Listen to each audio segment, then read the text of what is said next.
Hello, everyone. Thank you for joining us today. We're here on a webinar. It's Waytek, Cubiscan, and Concordance Healthcare, how to tackle unexpected shipping costs due to box size variance.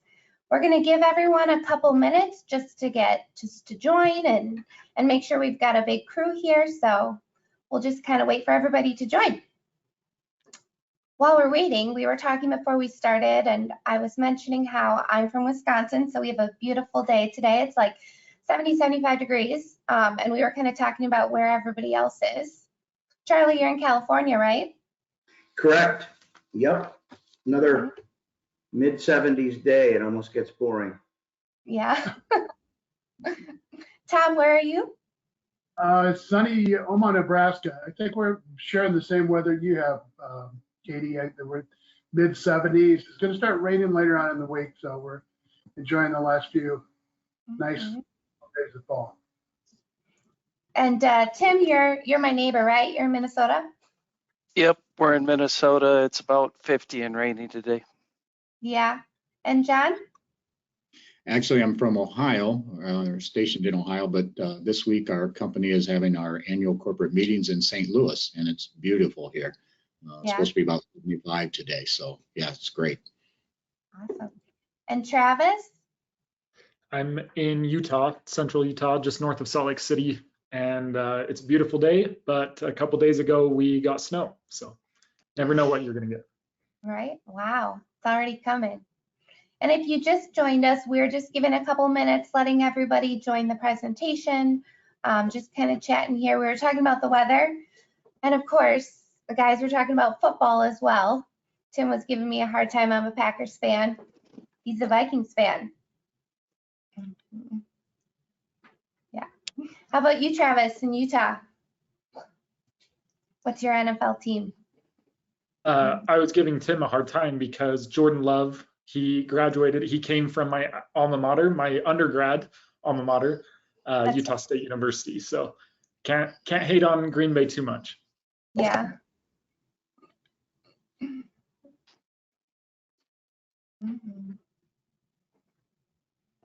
And another good news, I guess, if we're talking about football, my other alma mater, the University of Utah, just took down Caleb Williams and the Trojans. So it's a good weekend for everyone.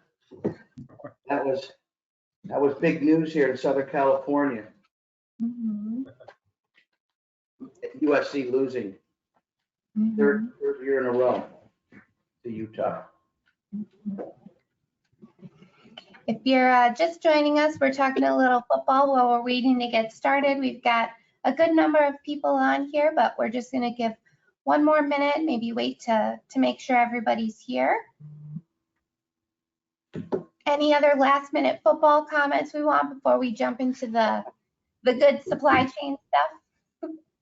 I'll just mention, being from Ohio, we have two teams here, the Bengals, Cincinnati, who struggling a little bit this year, but usually been very good the last few years, and the Cleveland Browns, and they're the Cleveland Browns. So, but they are on a winning streak. They beat the 49ers last week. They beat Indianapolis this weekend. So they're on a roll. So. There they are.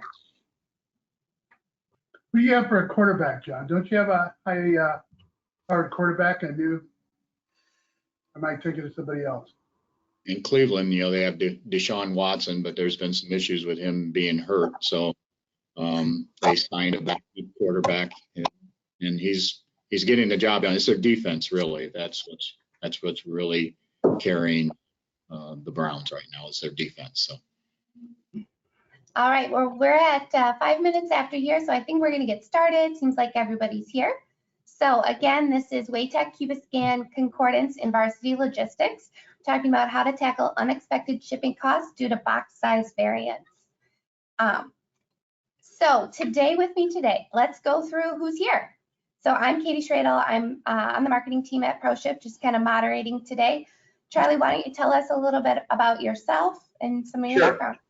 Sure. My name is Charlie Hawkins. I'm the Director of Sales with Varsity Logistics, and I've been in this business for 28 years. So we've been in a lot of warehouses, and looking forward to the presentation today.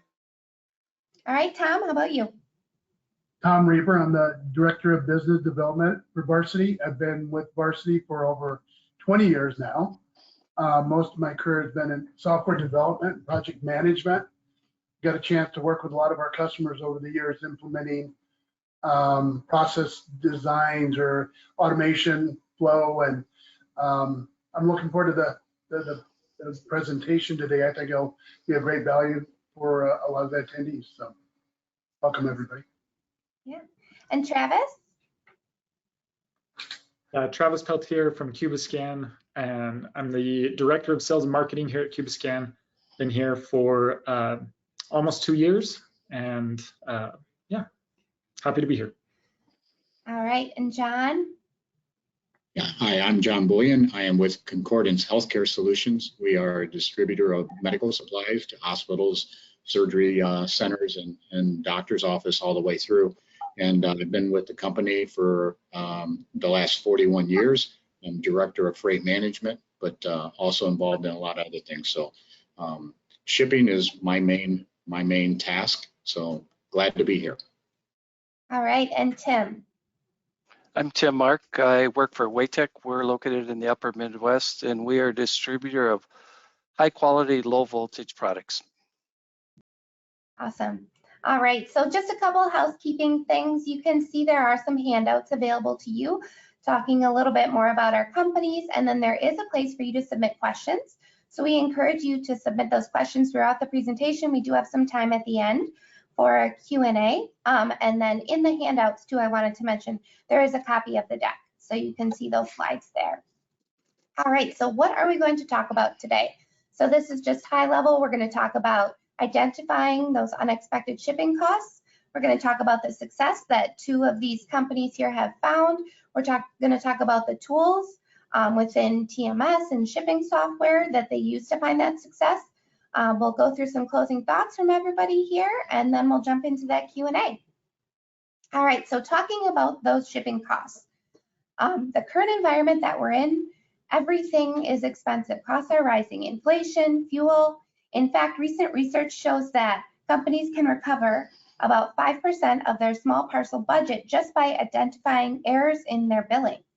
So Tim, we'll start with you. Has that been your experience? Yeah, we're finding out that companies like ours and others are using audit companies to get their costs back. There is a lot of billing errors out there from either small parcel or LTL. Yeah, and Charlie, what are you hearing from prospects? Well, in talking to customers and prospects, they're saying that they've seen more and more chargebacks, more than they've ever seen in the past. And that makes sense because the dimension rules continue to get tougher and tougher every year. You know, we also have had customers talk to us about, you know, what's happening with the chargebacks. You know, in this day and age, there's a lot of drop shipping going on. And when you drop ship and use another account number, the chargeback actually goes on to the shipper's situation, not the third party account that you build. So that's pretty interesting, and I'm not sure everyone understands that. Mm-hmm. And John, I know you mentioned in some of our previous discussions that what your business was doing prior to implementing an automated dimensioning solution. Can you talk a little bit about the manual tasks that you guys were doing? And manual is the key word there. It was a very manual process, a labor-intensive process. We have 20 locations across the country, and we were expecting every location to do manual measuring of the packages and entering that weight and dimensions into the shipping system. And with that, we found that a lot of our facilities felt that, oh, that's not an oversized package, and they would not do that actual dimensioning, measure those packages, and it was ending up costing us money down the road because we never knew what our true costs were. And one of the things with going to this, a lot of those people realized, they thought, oh my God, I didn't know that package was considered bigger or heavier in weight because of that. So. Mm-hmm. And John, for your business too, it's not just, you know, about the shipping department, it also connected to sales, right? We connected to we used it in multiple ways, but sales was another way. We currently, our salespeople are on commission. And so with that, we wanted to, it was very important for the company to put in the correct costs at the time of shipment, because that's where the salesman's commission was based on. It didn't matter if UPS or any parcel would come back and charge you more in the actual invoice. And so we weren't being fair maybe to our salesperson and or to our company. We had to make sure we were fair to both sides. So that was a very important part for us. Yeah, and Travis, many people here think that we're talking just about parcels, but this goes bigger than that. It can also be applied to LTL shipments. Can you talk a little bit about that? Yeah, in the LTL world, things are changing from what people know as commodity codes or classification codes, and these LTL carriers are moving more towards dimensional weight. It's the same thing that happened with small parcels several years ago in changing to dimensional weight and dim factors. Most carriers, whether it's small parcel or LTL, they are trying to scan every single product or every single parcel or pallet that comes through their facilities. Even if they don't send chargebacks, and that's part of the negotiated rate, they are still going to audit that freight. And they're trying to achieve 100%. DHL, for example, they do achieve 100%, and that's a well-known fact. But these LTL carriers, if what you have on your bill of lading is different than what they audit in their cross docks, then they're going to send an adjustment or a chargeback to you. And if you have no way to fight that claim, that adjustment, then you're just stuck with additional charges. Mm-hmm. And I know we talked a little bit about carrier negotiations and how that kind of fits in. I mean, does this essentially eliminate a manual audit of every single parcel, or?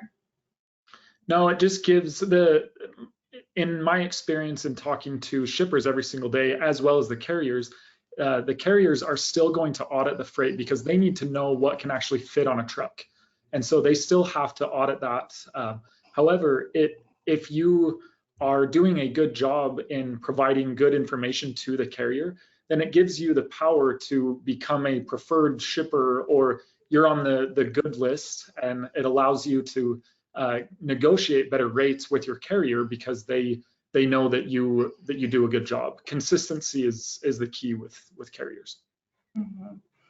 And I mean, this is already very complex. I mean, we've talked about lots of different parts of this already, but another added complexity is that the dim factor isn't set in stone, and it does change from carrier to carrier. Tim, can you talk a little bit more about that? Yeah, all the carriers are different, and it kind of depends on your volume too. And this dim factor has been on the tracks for a while now. When it first started, I think the dim factor was 193, then it went to 166, and now it's at 139. So the more volume you have, the more parcels you have, the more negotiation you have. A lot of people don't negotiate because they think that the carriers won't, but I think that's a key factor. You need to have good information so you can negotiate with these carriers. Mm-hmm. And I think everyone here is probably shaking their heads that yes, they know, what we're talking about, but it really does, cover any shipping volume. John, what are you seeing on your side of this? Yeah, so, overall, like I said earlier, we have 20 locations. So I have some locations that ship much smaller amounts. They could be in the 25 to 50 packages per day. And then I have larger facilities that are doing in the 300 to 400 packages per day. But we found it to be very important that we took care of this in all of our locations. Just trying to make sure our costs are true. And I think another thing, when you talked previously just a little bit ago about the negotiations with all of the carriers, parcel or LTL, I think it's very important that you do know what your DIMs are, because I think sometimes people get more hung up on what discounts in dollars they're offering and not really looking at the dimensional side. And you really need to know what your dimensions are, and so you can help to negotiate that. And what Tim was saying earlier, that's a big thing to know, because the carriers will offer you something either in FAKs in LTL world or in a dim factor in the parcel, and that can be just as crucial as any type of discounting. Mhm. And Tim, what about your business? I know you are on the higher volume side for the most part, right? Yeah, we're not an extremely large shipper, but we still have the negotiations factor with our parcels. And I think for anybody, if you're not dimming now, you're going to get left behind. I think every carrier looks at it, whether it's LTL or small parcel, this is a profit center for them. They're trying to figure out how to make more money like we all are, and this is a huge profit center for these guys right now. Yeah.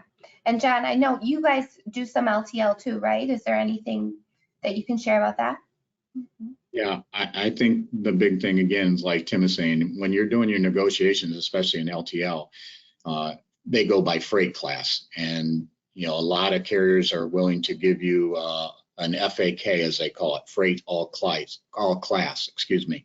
And the lower you can get that number, the better savings are for you. So they may come back to you and say, well, your freight's always a class 250. That's a higher class. But if you can know what your dimensions are, you can push back on that and help to negotiate a lower class, such as a 75 or a 50 or something like that. So by being able to do that, that is huge. That's just as big as that percentage, again, that they offer in discounting on price. Mm-hmm. And I know we're going to get to this a little bit later, talking about technology, but it really fits into the challenges section that we're talking about right now. Travis, can you talk a little bit about how this affects shippers who maybe have seasons of higher volume or peak seasons or something like that? Yeah, I think just seasonal changes as well is key. But if you have peaks and valleys and you don't have technology to accommodate that, that's going to compound drastically. But also during like the busy season, during the holidays, there are surcharges that are added during those time periods. And so if you don't have technology in place to help with that, and you're trying to do everything manually, or just not declaring dimensions at all, then that quickly compounds with those additional surcharges. Mm-hmm. And Charlie, I know we talked about this quite a bit in some of our planning sessions. What are the other common challenges that these shippers face? Well, I'll start with this. I mean, I think that every shipper should identify if they have a problem or not, right? So there's ways to do that. Of course, the easiest is looking at the bill, and taking a good size sampling. The bills come out weekly. So maybe over a few months, take a look at what your chargebacks are, and you're going to probably see some oversized chargebacks, but you may also find address residential issues versus business addresses, and a number of other discrepancies. So after they kind of determine if they have a problem or not, I'm suggesting that they determine a plan, right? And it doesn't always have to be dimensioning equipment, depending on whether you have throughput challenges or not. But software, there's tools within actually more advanced transportation management, or really more advanced multi-carrier shipping software packages that allow you basically have other options on how to capture the weight and manage it. Yeah, and Tom, I'm going to go to you. I know that we talked about how there's a lot of shippers out there who think that knowing this dimensional weight is purely for the carrier's benefit, but it really does go beyond that. Can you share some thoughts on that? Well, once you know that, I mean, it's easy to know that you have a problem when you see that you're getting dimmed or you're getting charged back for not having accurate dimensional measurements on your packages. But a lot of those mistakes are caused by people and the labor it goes into and the manual process that goes into capturing those dimensions. With technology and this day and age, we've got the ability to integrate right at the shipping station devices like Cubiscan and other dimensional products that will capture those dimensions very efficiently, take that into account during the rating, and just streamlines the whole process. So the trick really is, once you recognize that you've got a problem, finding a way to fix it that's not going to cost you a lot of time and labor to do so. Mm-hmm. And I know we talked a little bit about, you talked about adjusting those after the fact, adjusting those freight charges after the fact, right? It costs you time and money, and not only does it impact you and your business, but your credibility too, right? Sure, absolutely. This day and age, I mean, some of the other impacts that it can have on shipping, many of the LTL carriers use the dimensional information and volume that you're going to tell them that you have when they route their trucks for pickup. They're going to use that to try to be more efficient. LTL carriers especially are starting to use technology to drive their costs down and compete for your freight spend. So they really require accurate dimensions. So one thing you can do to help lower your rates, and I'm sure John and Tim can probably agree with this, is that once the carrier knows that you're giving them accurate dimensions, you're going to get better rates. You're going to be able to negotiate better. Also, on the parcel side, having the ability to use dimensionalization equipment efficiently without costing you a lot of time and labor to capture that, you can actually use some of that equipment to drive your processes to select different shipping options. For instance, the flat rate packaging options from UPS, from parcel carriers, FedEx, UPS, and USPS all have them, where if it fits, it ships. You can get as much weight as you can cram into a small, medium, or large box. If you can use dimensional information to accurately predict when your boxes can use those service types, you can really lower your freight cost and take advantage of some of those flat rate options. So. Yeah, thank you. All right, so now let's kind of jump into the meat of this presentation and talk about the success. We talked about the problems that are seen in the industry. So let's talk about how some of these businesses found success. John, we'll start with you. Can you walk us through some examples?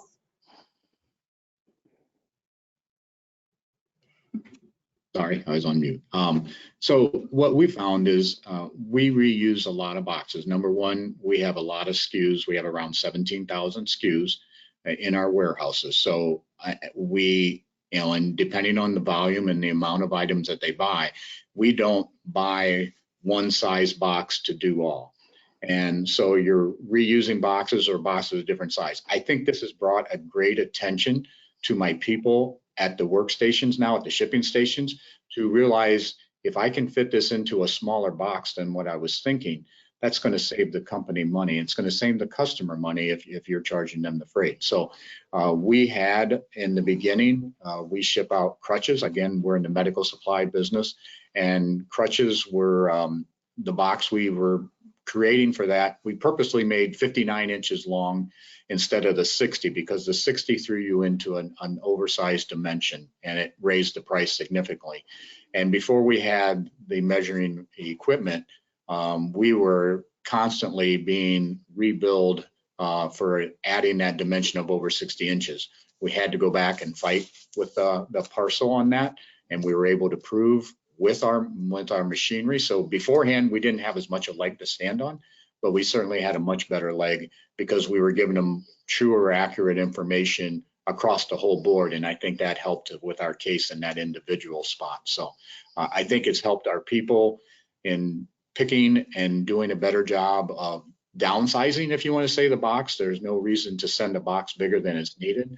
And I think our people became more aware of that because they're now seeing boxes that are being considered oversized because it's showing up on your label that it's using the dimensions instead of the weight. So I think that's been a big win for our company. Mm-hmm. And Tim, how about you? Let's talk through some of your experiences here. Sure. When I started first looking at this, we had a substantial growth in business, and we were trying to figure out how to process orders faster. And one of the things we realized that we were very manual in how we were doing DIMS. So we actually went to what they consider a slam line, where we have an automated Cubiscan.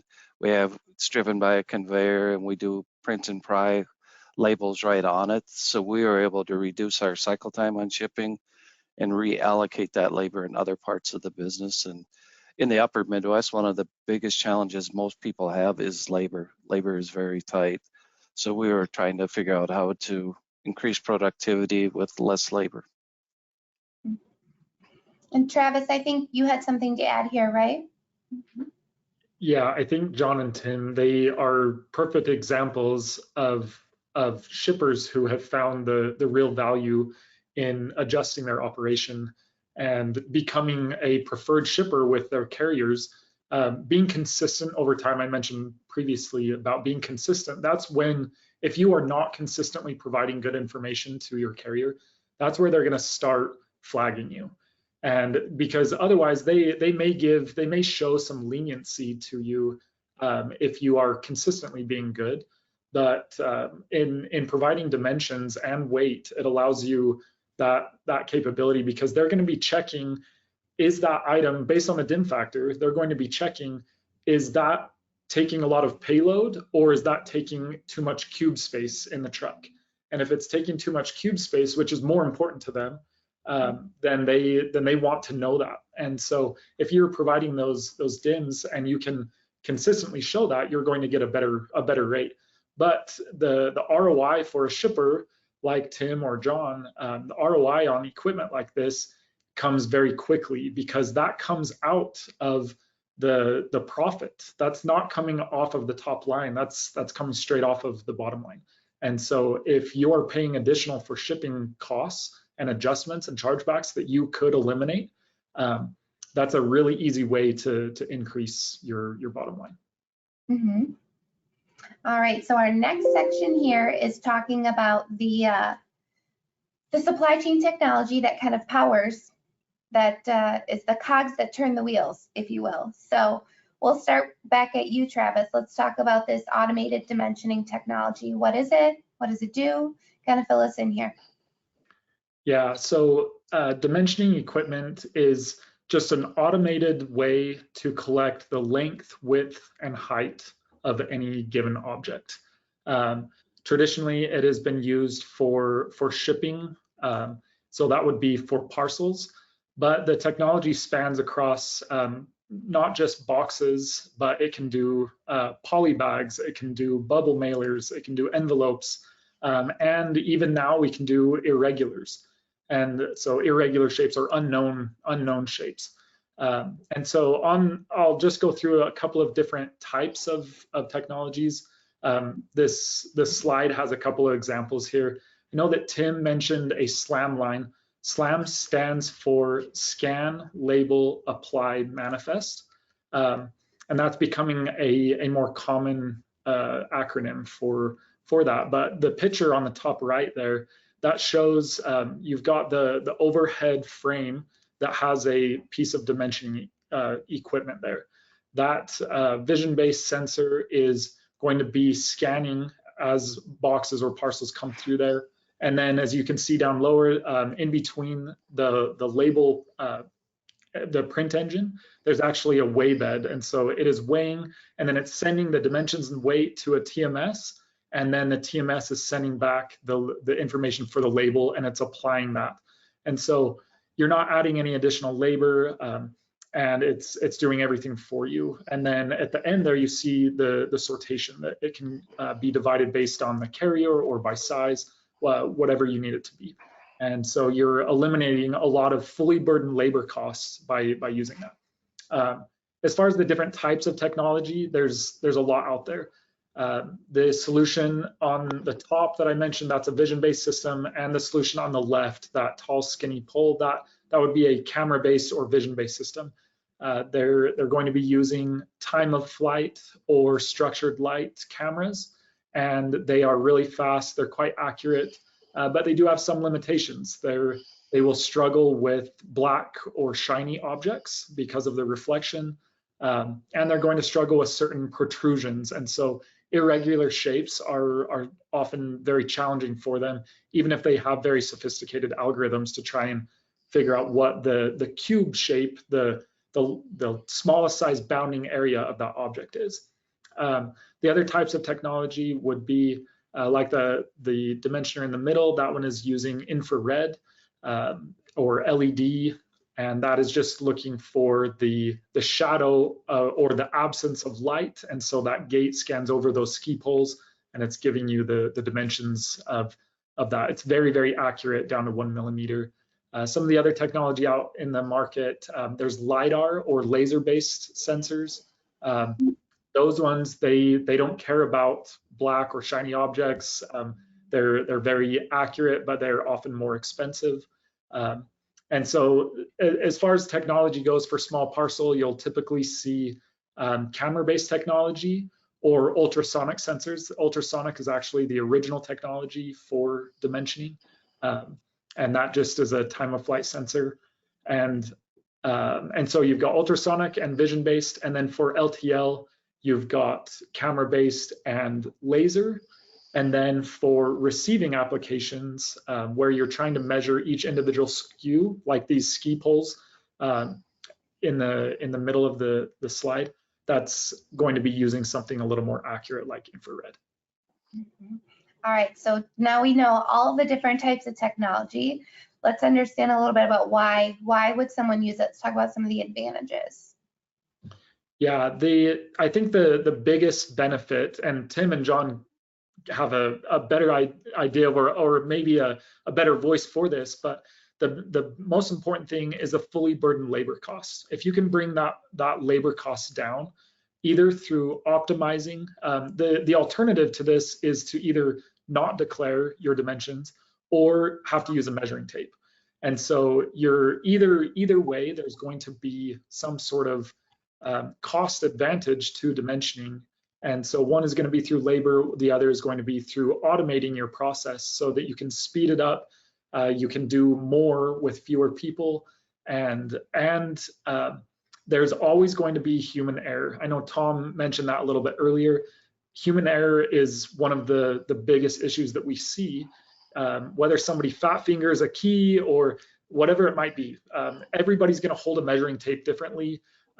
And so if you can eliminate some of those issues and use an automated piece of dimensioning equipment, whether it is fully automated or something that's semi-automatic, either way, it's going to push that data without any human interaction. It's going to push that data into your WMS, your TMS, wherever you're pushing that data to without any human interaction, and that will save a lot of time and money.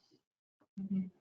And this is, I mean, it really comes down to throughput also. Tim, I know you gave us a lot of details in the last section about how you found success, but let's zero in on throughput. Can you tell us what changes you saw for your brand? Sure. When we first started this, when we would ship our small parcels like UPS, FedEx, our average cycle time was over 3 minutes. By changing to add automation, now we're under a minute on an average package. And what that does is help all of our customers, whether external or internal, showing that we're controlling our costs. We're presenting accurate information. And I think that's a key that for every customer, if we're shipping on some other customer's account number, we want to make sure that they're getting billed correctly and not getting audited by manual. And humans don't try to make mistakes, but whenever there's a human process in there, you're going to have lots of mistakes. Mm-hmm. All right. So next we will jump to the kind of other side of this coin, which is advanced multi-carrier shipping software, or TMS. Charlie and Tom, you guys are really the experts in here, and you guys have the experience to kind of talk about how this can be used to address those challenges we talked about. Tom, if we have anybody that's new to the industry or new to this kind of software, let's start with some of the basics. The basic, the good shipping system should support all your shipping needs. It should handle parcel, LTL, and FTL. The system should be tightly integrated with your ERP or your WMS. Should provide support for your customer service all the way through to your analytics and your reporting for the freight negotiations down the road. Historical information should be easily viewed by all. So those are the basics. Mm-hmm. All right, Charlie, let's go in a little deeper. How does multi-carrier shipping software, or TMS, how can that address the box size variance challenges that we were talking about? Sure.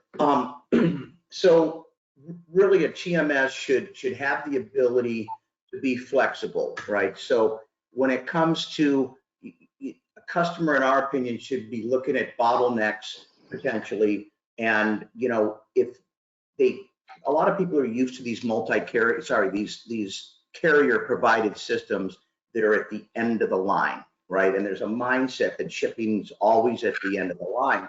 Well, you know, we help customers, and TMS in general helps customers think outside the box a little bit, right? So we have a lot of our customers that are actually shipping from a packing station, right? And so with that going on, it allows modules in our software or other TMSs to help determine how many boxes it should be, right? And what are the sizes of those boxes for that order, right? So we're solving the problem up front, and we call that optimization. Others call it containerization, but that's a big thing that is very helpful on this topic that's out there in multi-carrier shipping systems. Also bill auditing, right? So not using a service, our software and others, I'm sure, have an auditing feature that actually compares what was manifested, right, and sent to the carriers originally, and it compares that to the bill, right? And it's not a service or anything like that. So you can use that to determine how big your problem is, and also identify issues that you can go after, right, to get those reversed on your bill.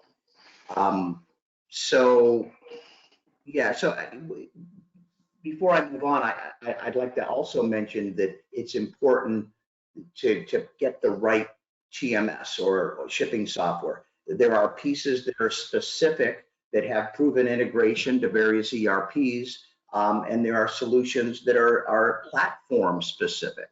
You know, we have an option on the AS400, the IBM Power I is actually the name, and that allows for oftentimes much deeper integration if you're running your ERP or your WMS on those systems. And Tom, we'll go back to you. Let's talk about features, benefits, anything else you've got to add there. One of the big things we like is a centralized system. It's easier to maintain, easier to support. From a management standpoint, you know, if your system goes down, you're out of business. You can't ship anymore, you're out of business. So shipping is an important, hugely important part of your daily operation. So a good bulletproof system on a platform that's easy to maintain, easy to back up is critical. You don't want a series of standalone systems scattered across all your warehouses. Also, a good TMS should support automation like the slam lines that Tim had described. That, you know, where you're at today doesn't mean that's going to be where you're at tomorrow. So when you look at a TMS system, you should be looking for options and features that'll carry you into the future. So those are two of the good points that I think are of value. Yeah, and Tom, if I could just add, you know, a good multi-carrier shipping system often allows the ability to pick by label, you know, so some things we, you know, or capture carton contents, right? Scan items into a box like a checkout, so you're doing a QC. So some of these multi-carrier systems are actually, over time, have evolved into optional modules that really, you know, better support the ERP with functionality and actually border on, you know, a lower cost WMS, capturing carton contents, as I mentioned, and, you know, the ability to pick by label, right? Generate labels upstream prior to the picking process, UPS or FedEx or post office labels, and maybe it's a fulfillment of a giant back order that you've had, and you've got to go out and put the same label on the same size box, or actually just do pick the label, just full blown pick the label. Yeah, maybe drill down on that a little bit further. I mean, when you look at the functions within a TMS, generating labels, selecting a carrier, doing rate shopping or rate quoting. If a TMS has the ability for you to call out to those modules or those APIs, and maybe at order entry time, you want to do a rate shop and look at your options and tell your customer what the options are, and what it's going to cost, and what the delivery times for. That would be a good example of a feature that you should look for in a TMS, where you can integrate your TMS function from order entry. You can also do it in the warehouse. Instead of doing a shipping at the end of the line, you can drive kind of different workflows, as Charlie's mentioned, where you can, if you know what the container contents are going to be up front, you can generate pick to label processes that allow you to actually even bypass the shipping line, and you can go directly to pick the box and then into the trailer. So a good TMS has a lot of functions that you can use, advanced workflows. Yeah. Thank you, Charlie. Awesome. Thanks, guys. All right, so we're going to wrap it up here. We're getting close to our Q&A. Well, so keep submitting those questions, but let's hear some closing thoughts. Charlie, we'll start with you. What do you want to leave our audience with? What do they need to remember? Sure. I think it relative to the topic, it comes down to identifying the problem. Do you have a problem, right? And so obviously samples of the bills and reviewing all that, I think that's the first step. And all the while also looking at just throughput in general, and where are the opportunities to reduce some labor costs. John and Tim did a great job, talking about motivations they had. And I don't think that I think those are very typical, right? So the customer needs to take a look at their situation, the bill, what are their chargebacks, but also keep in mind, would there be a better workflow? If you've got carrier provided systems still at the end of the line, you don't have those options. And, there's a lot of, good multi-carrier shipping software is not a budget breaker typically. And oftentimes there's a good ROI. So. All right, John, let's hear from you. What do you want to leave our audience with? I guess I just would like to suggest to everybody, if you're not doing anything in this area now, it would only make sense to do that. We've seen the new contracts that have come out with UPS, the labor issues in the LTL market. So they have to find, they're paying their people more. And with doing that, they're trying to find more ways to charge you for doing the same thing. And so they're going out and investing in this technology. And I think you as a shipper should try to look at that also, because I think if you can't beat them, join them, as they say. And with that, try and have better accuracy of what you're shipping, and be accountable for that, but then also hold the carriers accountable, because what your shipping information is. So. All right, Tim, we'll go to you next. What are you sharing with our audience? I think we all learn from each other, just like the carriers do. The DIMs really started out with the small parcel carriers, and now the LTL carriers are on it. The train is on the track. Right now, a lot of people submit either FAKs or classification. Freight is going to a DIM factor, whether if it's this year or next year, but LTL carriers will be strictly doing DIMs. That's how they're going to kind of keep ahead of the game. So the DIMs are out there. Jump on board and try to do your best job at it. Mm-hmm. All right, Travis, what are you sharing with us? Yeah, I think as far as getting the quickest, easiest wins, if you're feeding bad data to your TMS or your shipping software, it's only going to do what it is being fed. And so if you can declare accurate dimensions, whether you're doing that manually or with a piece of dimensioning equipment, that is going to be a really quick win. As far as getting dimensioning equipment, I think that you can't not afford to do it. It's such an easy way, whether you need it as an operating expense or you can afford a capital expense. Either way, I think that there's solutions out there that can fit within your budget, and you might be surprised of the quick wins that it will provide you, so that it doesn't erode your profits, your bottom line. And I guess adding to that, ensuring that when you are choosing dimensioning equipment, that you are using or looking for the correct technology for your application, because there is not one size fits all. There's not one technology that works perfect for small parcel and can do a really good job for LTL. And so it's important that you're looking at all of your options as far as the technology, and obviously vetting the brands that are out there.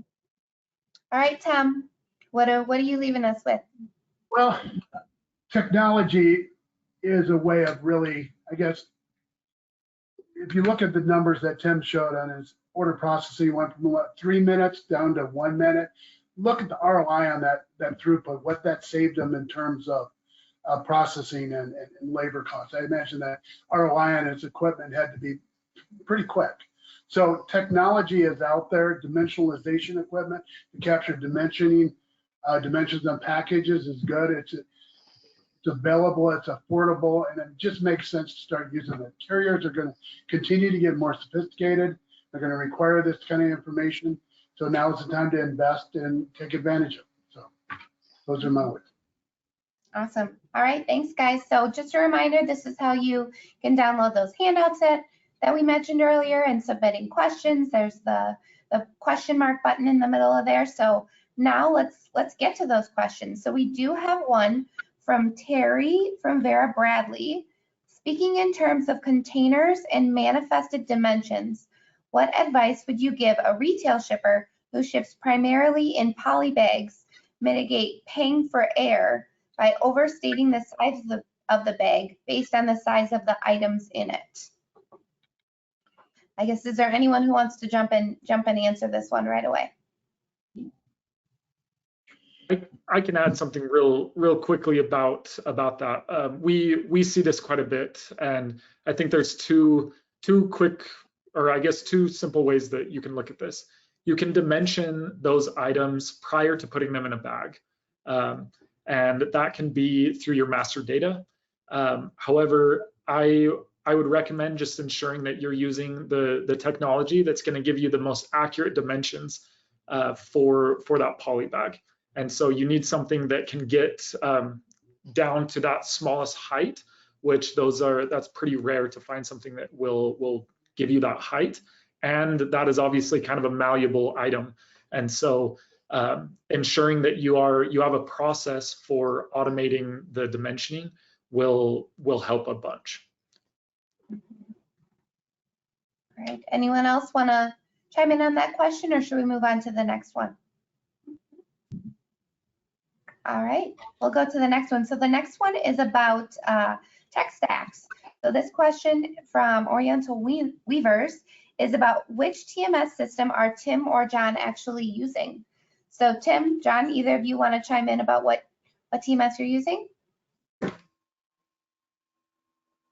I can reach out on that one as far as, I guess, we hooked up with Charlie and Tom a little over a year ago. Using their system, it interacts with our software that we use for the whole company. So information is fed directly to all of our system. We run on the VAI platform. Varsity talks with the VAI. And so all the information is brought over in immediate time. The tracking information, our customer service people in our previous system, you could not see any of the tracking information or such until the very next day. This now, immediately after a package is shipped, all that information is given to our people and whoever needs it across the company. It goes into our VAI for costing everything. So that was a system that we chose, and you know, we're still working some of the bugs out, but it's been very good for us. Awesome. Thanks for sharing, John. All right, so next question. For providing rates to an e-commerce platform, what's your best advice for different item sizes and variances?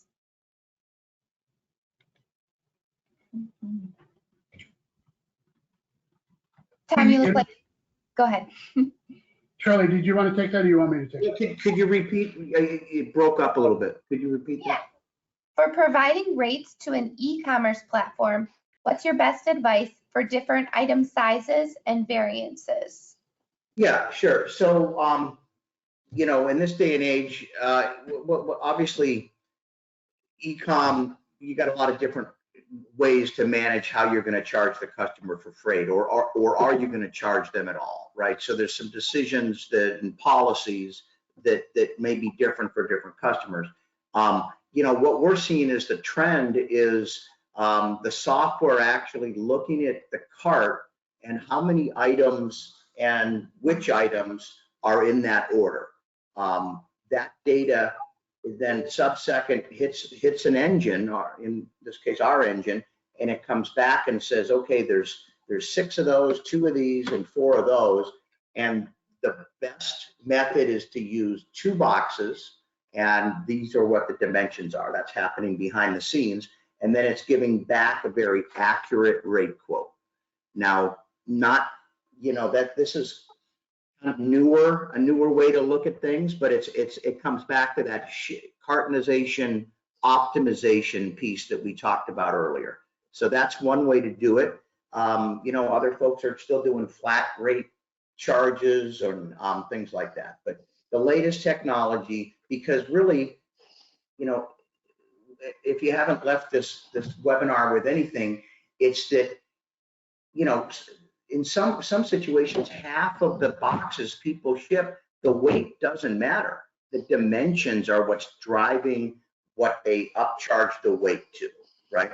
So if you think about that from a web cart, so to speak, a shopping cart, you've got the same problem. So you really can't rate shop accurately, or sometimes you can't even get close unless you know the dimensions of the box the stuff's going to land. So that's the answer to that question. If I could add something to that too, that when you ship multiple items in a package on an e-commerce site, unless you know, like Charlie says, the package contents and the size, you can't really base your charges on actual. And if you don't base your charges on actual, and you base it on the order value or something other than actual, you stand the risk of overcharging or undercharging on your freight. So we found that being able to accurately predict, use our containerization module, and basing the freight off, markup off of your discounted rates or a discount off of the published rates is the way to go. That seems to keep everybody happy on the e-commerce site. That's kind of the trend. So, and Katie, I feel bad. I don't think we fully answered the question from Oriental Weavers. So you heard John say that he uses Varsity, and Tim Mark also uses Varsity as well. He had asked about both customers. Yeah. All right, we've got one more question here. Tim, maybe you can speak to this one. Could you share some best practices for negotiating and resolving disputes with carriers when overcharges are identified? Sure. Typically, you have to prove yourself innocent. You have to be able to provide them with the dimensions. Either have to have photos, or you have to have accurate information. If you don't have this information, you're guilty. They're going to push that charge through it. And I know everybody was talking about chargebacks, but the key factor to this too is they add on a service fee, and it ranges anywhere from $25 to $75, basically an audit fee. So you want to have this information solid, and you want to be able to go back to whoever you're dealing with. And again, we're talking about human beings, so there's a lot of errors going on out there. So you have to stay calm and have your information, and typically you can get it resolved. Sure. And Travis, I saw you nodding your head. Is there anything you wanted to add to that? No, just mainly agreeing that the carriers, they're not always the bad guy that we make them out to be. They're trying to move as quickly as they possibly can. And so if shippers are not providing good dimensions and they can't fit everything that they anticipated into their trucks based on dimensions, then that's just the process. That's how they make profit, make it a profit center. But they're gonna nail you if you don't give them good dimensions. Can I make one comment to that, Katie? I guess what I wanted to add is in our Varsity system, it also records by that tracking number what those dimensions are. So there is a key way to go back to UPS or to FedEx or anybody and say, for this tracking number, these are the dimensions that we recorded, in using our dimensional machine. So it gives you a little bit of a leg to stand on that way, because, when you, in our situation where we are reusing boxes, so we don't have 2 or 3 set size boxes. So this was very important for us to be able to identify those dimensions after shipment in case there was a question like this. Awesome. All right. I'm just looking to see if we have any more questions here.